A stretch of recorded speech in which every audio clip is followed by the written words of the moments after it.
no continue when no no see one. No see one or so in one of your dogo, in one of your piago no you go no your mobile wego. I want to know where Uguasi one, in our we came no one igbofu mostolele, igbofu yange we yange we wuta. Ami moto gbonu da dani anya la be suwen. O wa kan we bona wa begere gina we do gie ma yan suise ya o. Yan suise ya o li yan yeke la dia. Uma se yane, e me ko pa yan ya se ti ma wa we. E wan we pe na wusola. We aji kure, yan se ti pe gon we pe ni yan si yan ye ni aji sta do pa yi, oni we ni do tama we. Yes. Ire even to go at the movie one. Ono resta do pa yi, ita ma ne. E di movie e fe ike ti me no de ina fi ko ni e fe yi ti me na fi ko ni ina fi la video ni ra o uwula ja wota una filitan yan wo pe ano ma itan o igbe na mo e o ma be ni meje iwo wa o ma ga o me e di movie uti e bo ni wo e una ti okuno bi enu e imaka tie boni we mati na ohu no bi enu una afisi me ven o si me ven eni a obi ye me oteme ona tie me no de imaya ya yi mo phone ko ma no tie me bi live video de na i can set him with call cause me no do gun me gun ani ina ru yi ne wo ma ru yi ne gbo e di mo fi wo pe ara ki ru yi ne gbo o kin Woman left and right, wherever woman left and right, when he were a moga, you may down, use and give you beer. Yeah, what moga, you may see, little Nino beer at the Mofi. When woman where you may see, Uman feel with ye.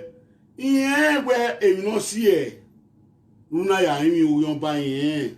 Who are that, the no, damn, no better, I don't make baby.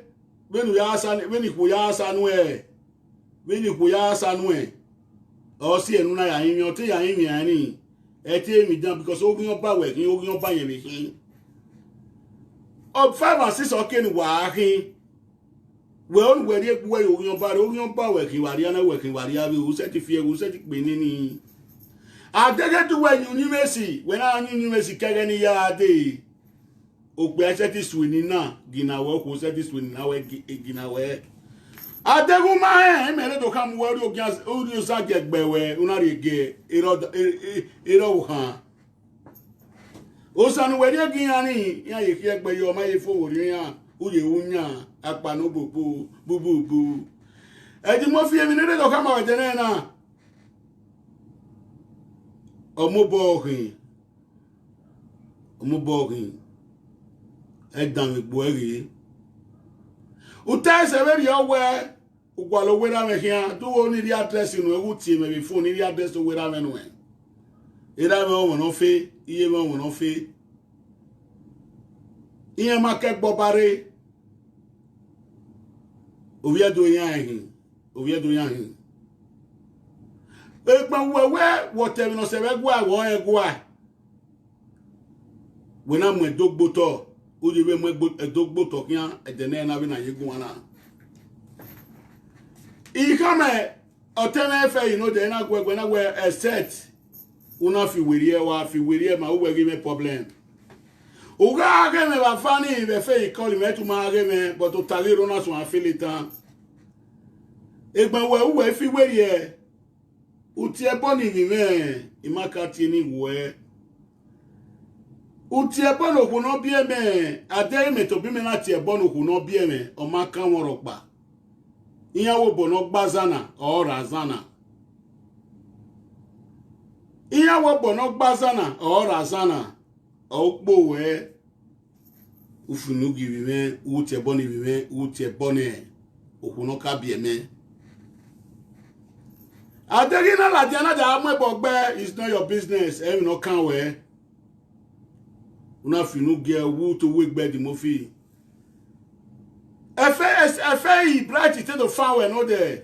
E we ma mi edegi mu na de gbo so afilitan. When we use a get book where we want in, on my very major message, you sang get be me. Benu where you sang a buwa one in me set you sang a bemeno say now a woman one already over. Ya we mine a set of those dig way. Wakarame. Okay, I mean yabo. A set of those dig way wakarame, okay, I mean yabo. And the movie where a 20 government. What when Denise Deco we cut this, you know. Wo ya gwalo wera me wo ya gwalo wiye me afiamero e wana gbopia na yo se mase ko pia na lala e di mofi ikama wene wa oponu tie bo ni bi menu atie bo no kuno ka bie me ama bi o se veri o una iki ave ka o wi me la luwe e mata no la luwe o kuno enwe gwalo pia no la luwe we no bomi ade ade okwo ni na gire imagi la luwe okwo ni to boy ga bita la jawe opiana la luwe te di mo fi ba yi uwe u ka se we ri owe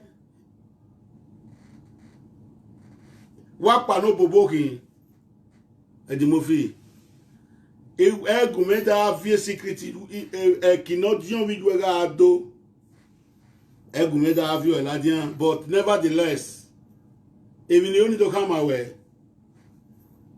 And the movie, away food for 40 is food forever. And a food where you 40 now, we're better at 14, you cannot change. First of all, you only to come away now. Arwe munuwe. Arwe munuwe, uke agwa, uke gwa, uke wemi age, uke awu. Ege egwu the social benefit inwe. Social benefit no je gbe mu we ni imam ego no so ni wo wa enu do ni ladin wait because to we live video ndo ago ope agun ani ya ndo ago ko ni ya e di mo fi no bi da osa e we ni do hama we owuru enwunu we ina de gbe owu fitagun me emi na ri na yimi emi hiami e do won ni we. You don't want it where if you ever try it again, I'm in Europe Mogui. A women of Manu do water ye, I want you in fact in your to you don't know cut in your way. I know, Jomenaka may be able to cut in your door, do not have your work at all. Only say now they don't want you where now. When you tell if you don't in a quota, can you tell Ladian? We now. You will me call no boom. But nevertheless, ya you view upon wekere against why. And the movie, Zewe Ponuti ni weni. Nuti no wukani. Nuna wetu wela lui. Ya you view bonu akeme ya la live video nane.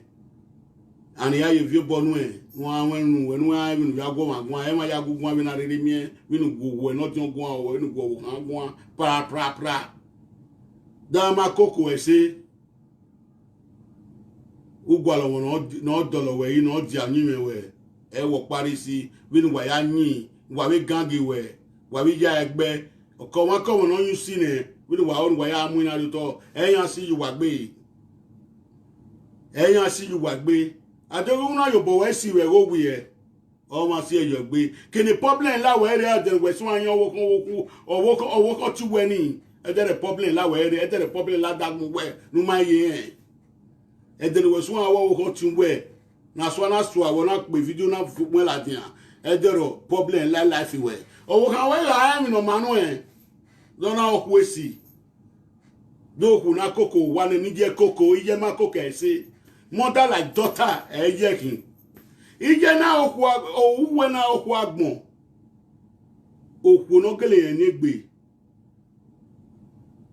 okino diawe okino dolo we yi nuda ije makoko ese o si eno na niwe lele we ni unyi ma wo anu ni o si eminu o ma gba de ije na koko ese ra bi je na koko ese mo wa isoke kana de ra bi je na koko wo wa se o ma kino lele we ni we dana we ni ra me go se we na ake na na ma ra de ti an koko ese wo wa unyi we dana lele we ni na e ga yin e na we ni do kama we Ema ya gbe kan, no be careful. Ategina de gbe on wu fi tagume or wu finugume. Enari na emi hiami e. Iwe ni wa do gu e woni do bu wode. And nevertheless bu wode ne ya ye joja nu ekere. And ina ladian. Ya kama we na musa kekere ya musa mimi. E di mo fi no da osa. Kege ni ya de ni ya bu wode igi podi ogu e. Adogu ga fi were o ma fi were e. Ubege e. Aoga be gbe iku ibon ojo. Ade we na opi agbon orun wese na otu wemu. Ade opi esukin opi ano eni gbokin. Orun awese na oten wemu wa dagun we ama wo 20 nisi no so a. Ade we na opi esi we na opi agbon. Orun awe bobi so ase na otu wemu. Ma be me nu we ke dance. Una make sure we are go with kabaka or one no. Urun no. Omo no bie when we be oten ahun. Iya ami egbe hian. Una amu ero bi ebidagbo. Una make sure ya go wani. Na ya go wani de mofi. De nu geni wo ma geni mi ropawo ika to si ninu meni. Nu ya we bi lovie, nu ya lovie kiku no re use ya fe. Ori iwe dene na degen wa ya fi were e. When we fi were e, awe fool for 40 is fool forever. Ibege re fool hin. Era me wale los water lo me the last video or na de gbe finugun me ido wu e ni we ni wu e. Ya we ne ai we ko kere gbe no dan mi mere. Ama bi o e wi akun. Ima gbo na me live video na ma so wi aru e wa te gbe na ni any yari yati na do have one. But in this case, what no ima gbo panewo ima so wa so amu amen. Ya wete Arsenal woga ki woga Arsenal zobo abi zobo. Ami owo kan wobo, ami 10 years wobo. Gbe wo sege ni ya so azo ina ladian. E di mo fi una yokunye ka wenia isi okuta ededegbe ya isi okuta no kuta ni na vawewe no kuta ni na vawewe emi amedan na gbo e mi ame no ari ewu popo nu yobo we ko nu yobo we ri no na gbo e di mofi iwe ni do won ni we ikme go wa wo kan bi e no wa. Don't try me again in your life. Don't try me again in your life. And if you do, yasigbo twen, yasigbo mon we bie. Since we ma respect mon we bie ni, awon wa we gen, una finu give me. Ere o we ka we do letter because imuna pa wa magbe. Imuna no maya no. We generator ge ogyon ba de na no so ayo ya nedo. We na guye ọmọ mi nugbe yo makin we agbin gbin ogyon ba nu we na gbin na ni me de to tell mata ma vie do nu we na gbin ogyon ba ni an ogyon ba we kin oni o se na ma gun ayo nu we na gbin ogyon ba ni an ogyon ba we kin wo ka so wo leader o se na ma gun ayo kege ni ya de Baba himself, Ambassador himself. Ajebo himself, Ori. Baba o.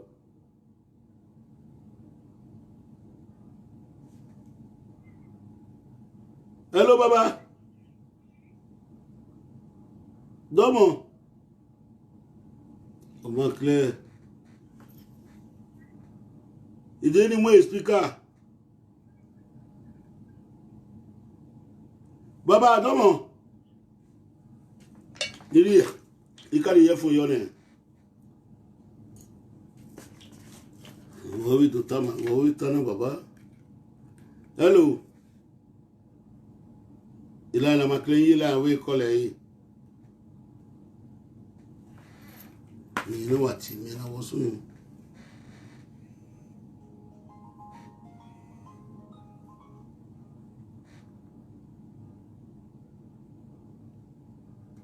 Well done.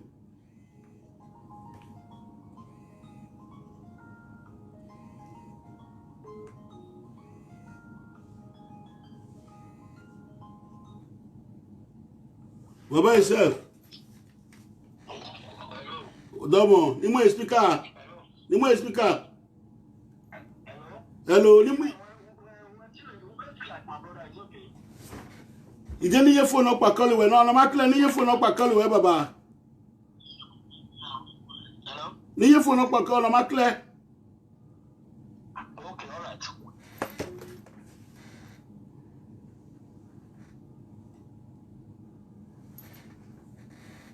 Yes, if you to ni mo se if you to no go me ni kata e yan se o wa ya to. Baba o Domo.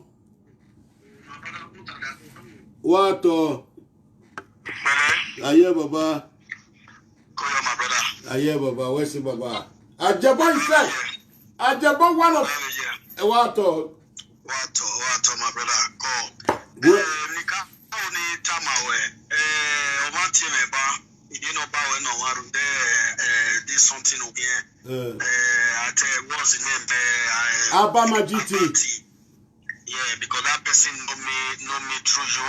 You understand? Because we know tagging our FD is something up is working. And I remind you time with that, but he trust you where we are here in the phone. How you speaker? Hey, my speaker, Baba. Who will live video? He will live video, Baba. What am I going to live video now? I don't think it's even on my bar. Baba, sorry, Denny Moy. See your mommy. But next time, see your worry. Okay. So you know about when more to your mother, so we tell where respect at the boy at you. Okay. Domo.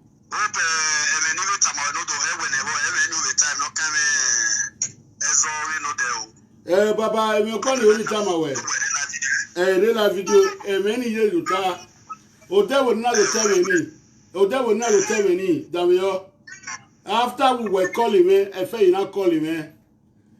Ona de gbeye laja wa so na fili tagun yan won boy na do won na mere do won yen na ne fili tagun ne oma si so vere do won na o se ewewo mo many more me finish the banner we also call a brother okay now we why na mo o se your topic we no here go get it control well we may write in the bed I just have to tell you seven imagine that we were more okay but why you work when I feel it go mama kan or I will never man even ladiane because on any time I will even time I say you know don't will never man yeah we ladiane okay my problem for now we now we more but he has said the video no uno te no na te boni bi me has said the go we know the betuka kama wo pa ko ma di bo wo we no na una so no filita go me e te na to go honest okay honest my lovely brother mo la wo di win and we win am okay we ito level soba e mata ni hin awu agbo kan mo pa we go eti for me de la ho Oni, iwa to matori o ma we. Nítorí o matori o ma we. Èmi ni ate wo, igai una giye agyo koro agyo timi yard na gogo weski mi yard. Oma sisu we utane no wonu ta utane we we oni mo o se we oni okpa maya no understand. When uyi ni muju wa gbe na wa fe yi. Because ni wa we no ni ne at ni wa we okay o ma radio no we so bi je me mo we wa continue 18 o kin o ma understand but ya ye won na ekere ni won na ekere won ni se boy I we don na ya go amana we TP o ma understand man so we appreciate you do na we una lo we ni without a PM okay so all you know a PM because when it terror ni aya abu o de no na but when ni aya abu o ni amu ima na you see ne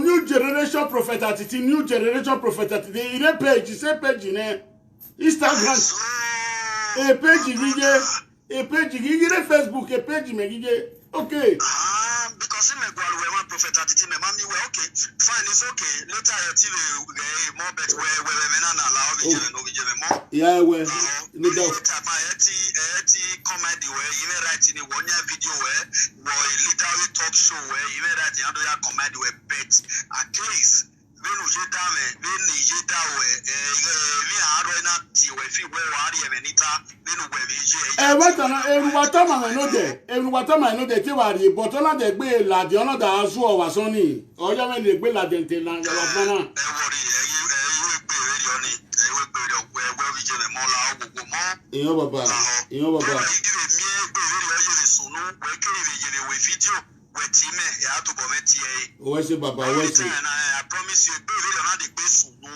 we kill a live video we ti me ya to bo me ti e o se baba what to baba God bless you respect okay what to baba o se okay ciao o me de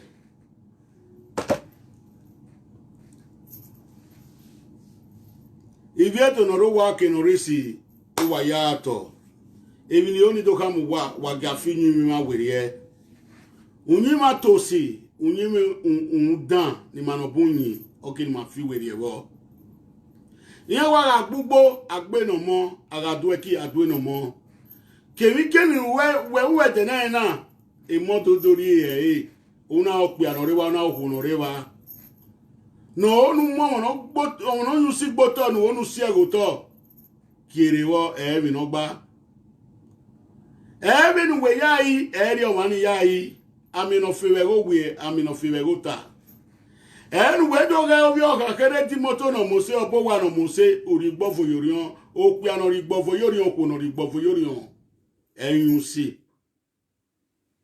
egbo pi aberi ono ri gbofo ya le lo ma ono yi gbofo le lo ku no yi pi o we ro odo ame na bi aro na yi gbofo le lo do ame marriage ni we work ono si e na na ka we jealousy is a sickness so when na o pi anore wa una mu o ye ma gbon we o won ma awe no si o ma e no won ma be ga si we e na di ma utana zebe topic ni le dota ya wa mi on na mi na ekwe a u doesn't know me mahi u doesn't know ba ye mi una ye offended o ye ya bo wa ama we mane managmo in my video no wa vara 63 days no do owi o esta dokpa e di moto ogo de ami no je church ami no jogo bu obo me on koma na sizobo yada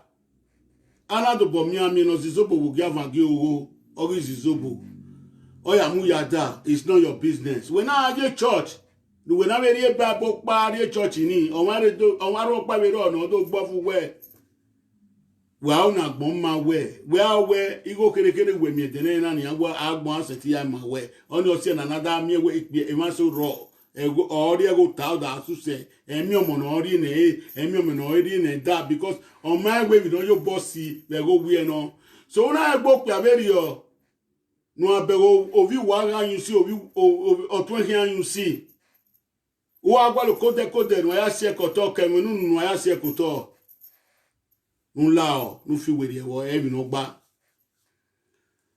una mo aje ma gbon we no we ni yore ovi omoze no na ye trailer ga ba yi that's no bo we ni me ni bi aye trailer ga ba yi we na afiefe ni ma who does no bo to we nu e en we bere no yu si ne ugwal kode no ya mo egboto o gwal kemi no ya mo de kunkun e wi no gba ope anorewa okunorewa nu wala o nu wa fi were ibere do togo me na bi ni asedi ta ese we rarie uriye umarie uwu ewere do keke awede prophet atiti magu wegun a prophet atiti bude na imarie na gu wegun na o ma be ni meje ibi edo weta go wezo weye oku amweri o ye kian be o ye no lelugwa ko ware o ye lelugwa o ye wa ye nyi we bo de na ime wade imi we to mo ye ewebu no do ya dole wo no je yi But a man we are ya weponia, ya gbebonike, ya women or warrior. At the women or wa, or Minore Buria, but no Rebo Mun or warrior. Was ye no dig bovunia muyorion, ni dig bovunoma gyo beyo wa, or say yagbe. When I book away or not book of very onia, no kewebo ya bofo on rowa. Anahi, international call. Hello. Good evening, who is this? Who be that? For Nigeria, now you come, who be this? Talk to me.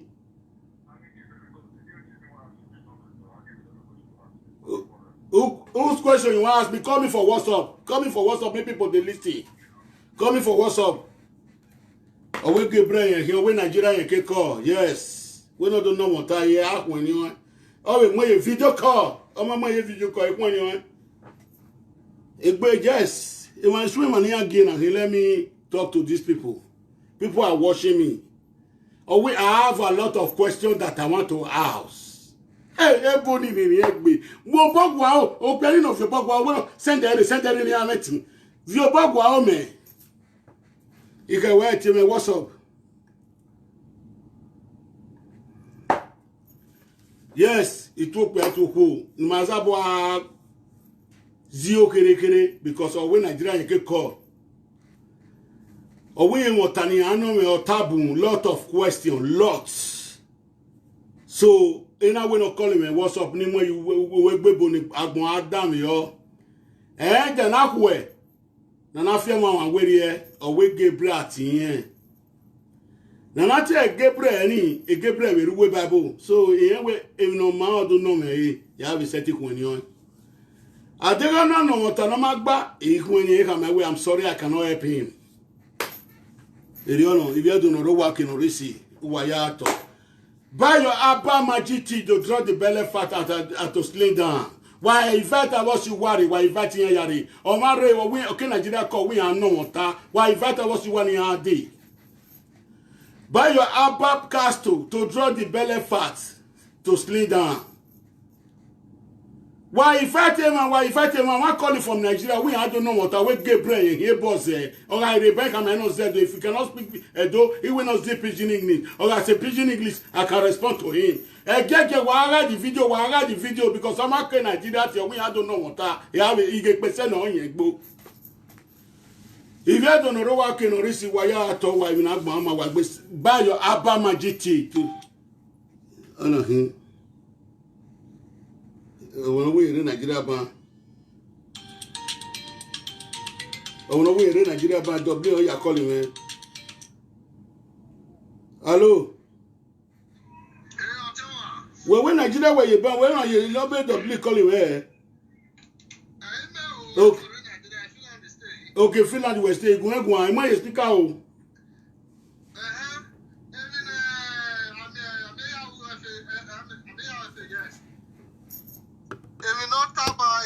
Supporter because of Pamaya, not take easy while Baba. But why you are coming? When we respond, the Kakabo will lack for understanding him.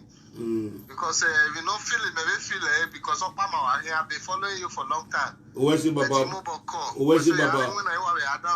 Obokia Baba, where's it, Baba? Oga, I yes, I buffet by your man, no, you may in your room, near not buffet by. Now, then we are because no coffee of your naked, no cake if you're not what. You know, Baba, why I book, why I was see. Where's it, Baba? Where's it?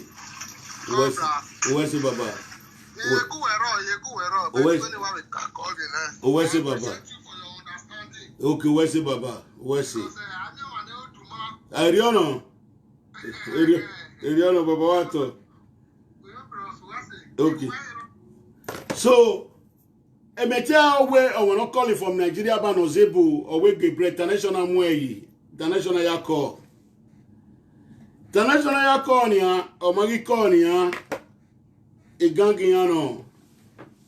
So if you don't know working or receive my yako by your Abba GT to draw the belly fat to slim down, to make sexy, to look sexy for your husband or your wife, to less the belly fat and to draw the belly fat, to draw the weight. When it really tie, it was able you people understand. Buy your Abba castle to draw the belly fat, to lose weight, and to make sexy. Abba magic castle and tea. Eri of a root. A root no dole ko yi. No mami omo bi oga momo mu you cake bomb momo you cake be.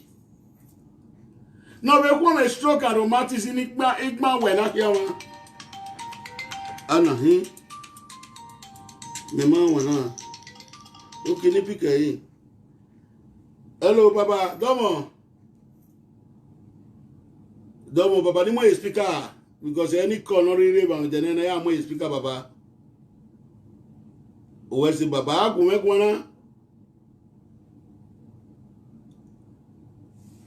Oh, bokia baba, domo, get me baba. Bokia baba. E deni mo speaker baba.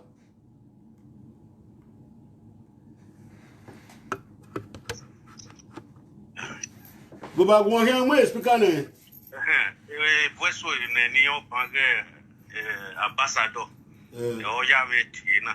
Wo se baba Mami Edo Polope. Edo Polope ni mawagri. Edo is too big. Eriono baba, eriono. Owe no mwipina. Oka mwezo. Eriono. Eriono. Eya que fuese ambassador o kwaban. Ula wo. Ude no buwe. Eri ubokbira. Wo se baba. Eri ubokbira ude no buwe. Wo se baba. Owo dugu ha la mi oba umenwe obu ere ni. Wo se baba. Wo se. Eri ubokbira mi no ta ma we. Wo se baba. Owo mo pata mo mono wa. O se ko yu. Aka mo mono no one no pa yi hogure. Wo se baba, wo se. Irita ese. Wo se baba. Baba ino ba we na here. Ino ba me no. Ya store ni ya ti we gbon so wa ni wo ti egbon so wa ni. Ya store baba, wo se baba, obo kian baba. Kujo. Domo daddy, domo. Omania.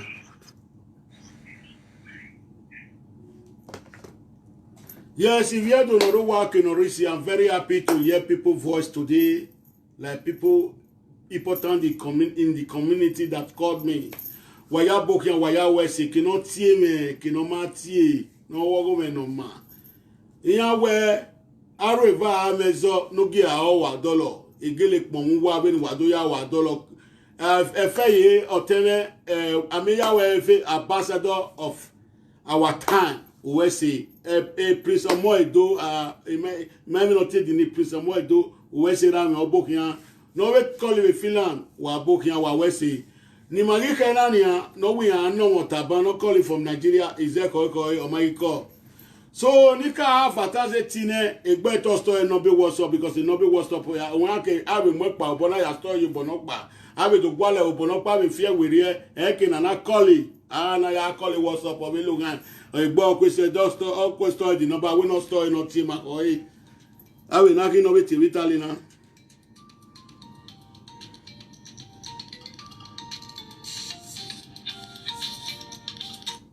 Allo wa to baba obokiyan wa to arankin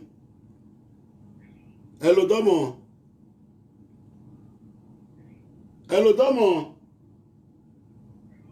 oh we miss the call is direct it's supposed to use walk up it's supposed to use WhatsApp is direct we miss the call. Let me. Yes, we are still waiting. We are here to please pardon me. I'm coming. Just a minute. We don't tell me so ambassador with just a minute. You boy now we boy with just a minute.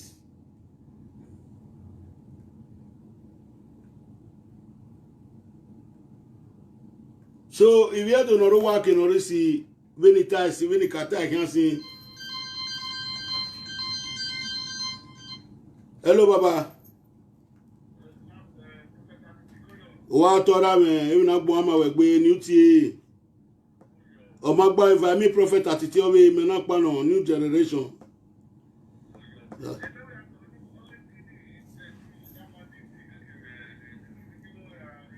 Baba, you are finishing a real live video. You are finishing a number when I hear WhatsApp here. Okay, maybe I finishing Baba. What?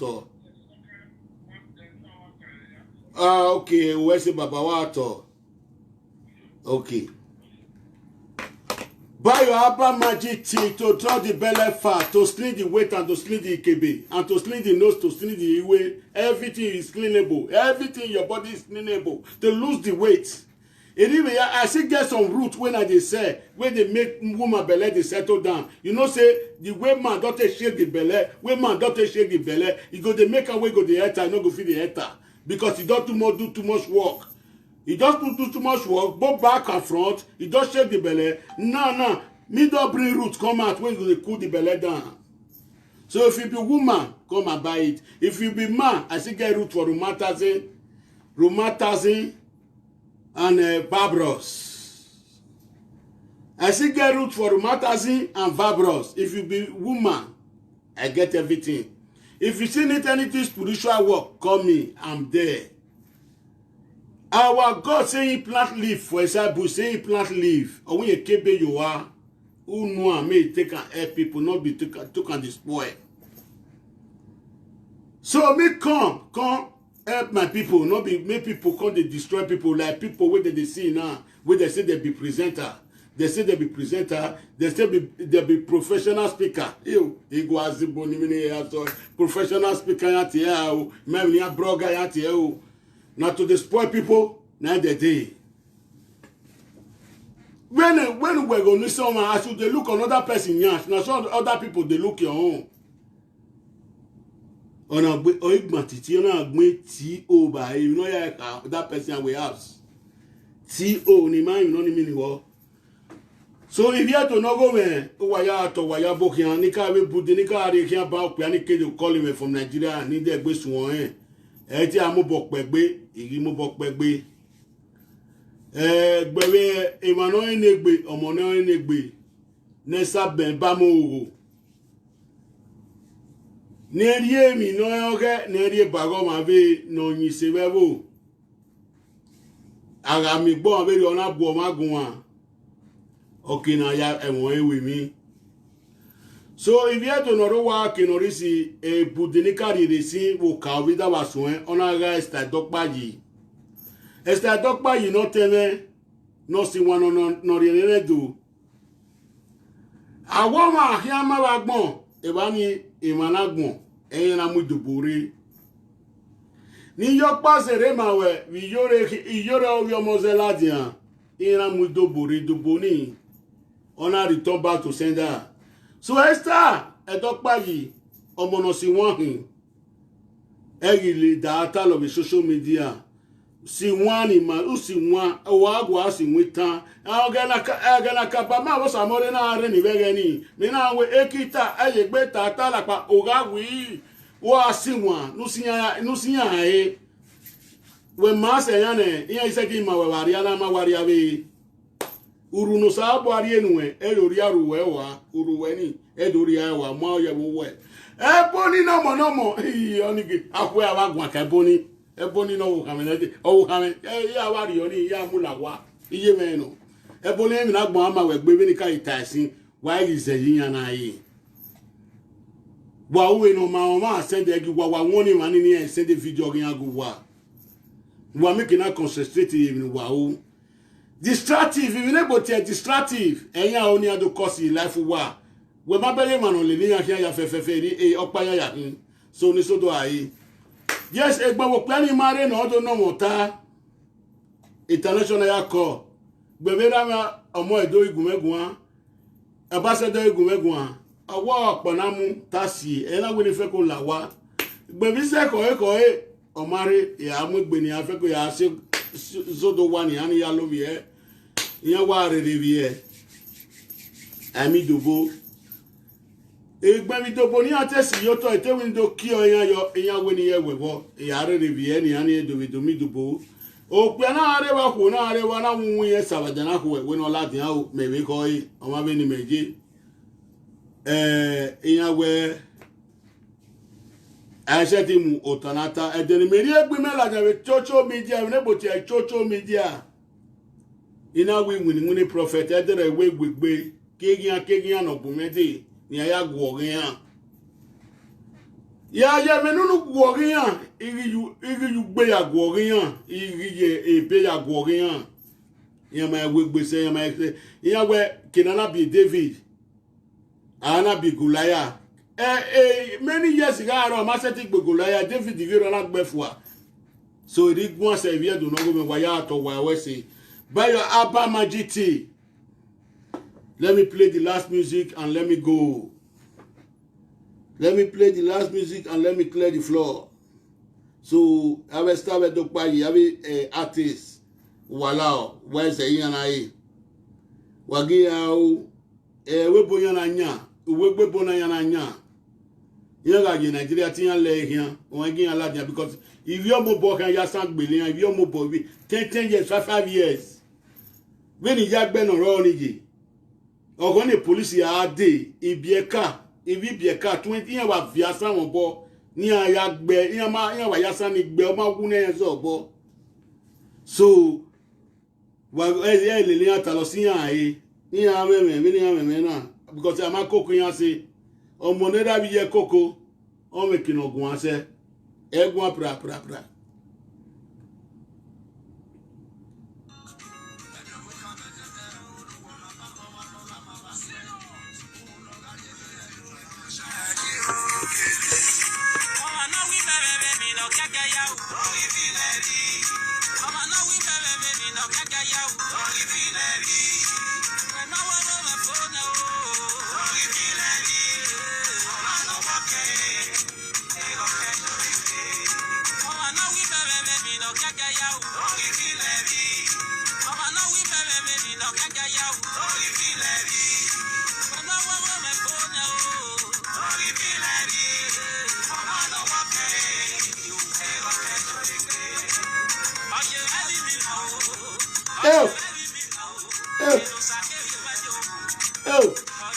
Social media is all now, so you hear me now.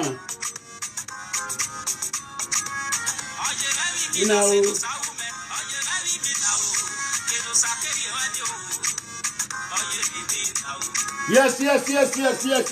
Eric music ikpe.